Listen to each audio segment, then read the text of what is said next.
மத்திய அரசு ஊழியர்கள் மற்றும் ஓய்வூதியதாரர்களின் நீண்ட கால காத்திருப்புக்கு இப்போ ஒரு விடிவு காலம் பிறந்திருக்கு. 8வது ஊதிய குழு தொடர்பான அதிரடி பேச்சுவார்த்தைகள் டெல்லியில் இப்போ அதிகாரப்பூர்வமா தொடங்கியிருக்கு. இதனால 1 கோடிக்கும் அதிகமான மத்திய அரசு ஊழியர்கள் மற்றும் ஓய்வூதியதாரர்களின் குடும்பங்கள் இப்போ மிகுந்த மகிழ்ச்சியில இருக்காங்க. மத்திய அரசு ஊழியர் சங்கங்களின் கூட்டமைப்பான NCJCM எனப்படும் தேசிய கவுன்சில் இப்போ ஒரு மிக முக்கியமான ஆலோசனை கூட்டத்தை கூட்ட போறாங்க.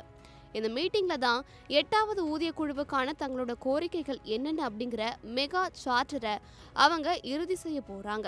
இதற்கப்புறம் ஊழியர் சங்கங்களோட இந்த அதிகாரப்பூர்வ மனு மத்திய ஊதிய குழுவிடம் முறைப்படி ஒப்படைக்கப்படும்.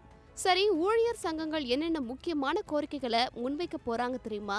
முதலாவதா, ராக்கெட் வேகத்துல ஏறிட்டு இருக்கக்கூடிய விலைவாசி உயர்வுக்கு ஏத்த மாதிரி அடிப்படை சம்பளத்தை பெருமளவு உயர்த்தணும்னு கேட்க போறாங்க. அடுத்ததா, சம்பள உயர்வை நிர்ணயம் பண்ற அந்த ஃபிட்மென்ட் ஃபேக்டர் இப்போ இருக்கிறத விட அதிகமா இருக்கணுங்கிறது அவங்களோட மெகா பிளான். இதனால ஊழியர்களோட கைக்கு வர சம்பளம் கணிசமா உயரும். அது மட்டும் இல்லாம வீட்டு வாடகைப்படி, மருத்துவப்படி போன்ற மற்ற இதர சலுகைகளையும் தற்போதைய காலத்துக்கு ஏத்த மாதிரி மாத்தணும்னு வலியுறுத்த போறாங்க. இது எல்லாத்தையும் விட முக்கியமா ஓய்வூதியதாரர்கள் மற்றும் குடும்ப ஓய்வூதியதாரர்களுக்கு கிடைக்கக்கூடிய பென்ஷன் தொகையிலையும் ஒரு பெரிய மாற்றத்தை கொண்டு வர அவங்க திட்டமிட்டு இருக்காங்க. ஏன் இந்த 8வது ஊதிய குழு இப்போ இவ்வளவு முக்கியமா பார்க்கப்படுது? ஏன்னா கடந்த சில வருஷங்கள்ல அத்தியாவசிய பொருட்களோட விலை விண்ணை தொட்டு இருக்கு.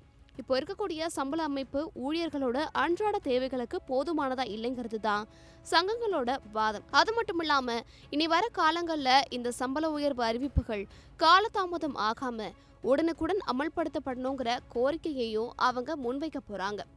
இந்த ஆலோசனை கூட்டத்துக்கு பிறகு 8வது ஊதிய குழு ஊழியர்களோட கோரிக்கைகளையும் நாட்டோட பொருளாதார நிலைமையையும் ஆராய்ச்சி தங்களோட பரிந்துரைகளை மத்திய அரசுக்கு வழங்கும். அந்த பரிந்துரைகளை அரசு ஏற்றுக்கிட்டா 1 கோடிக்கும் அதிகமான ஊழியர்களின் வங்கி கணக்குல பணம் மழையா பொழியும் என்பதில் சந்தேகமே கிடையாது. மத்திய அரசு ஊழியர்களின் இந்த நீண்ட நாள் கனவு நினைவாக போகுதா? சங்கங்களோட கோரிக்கைக்கு மத்திய அரசு பச்சை கொடி காட்டுமா? அடுத்தடுத்து வர பட்ஜெட் அறிவிப்புகள்ல இதுக்கான விடை கிடைக்கும்னு எல்லாருமே ஆவலோட காத்துக்கிட்டு இருக்காங்க. அரசு ஊழியர்களின் வாழ்வாதாரத்தை மாற்றப்போகும் இந்த 8வது ஊதிய குழு இப்பவே இந்திய அரசியல்ல ஒரு ஹாட் டாபிக்கா மாறிடுச்சு.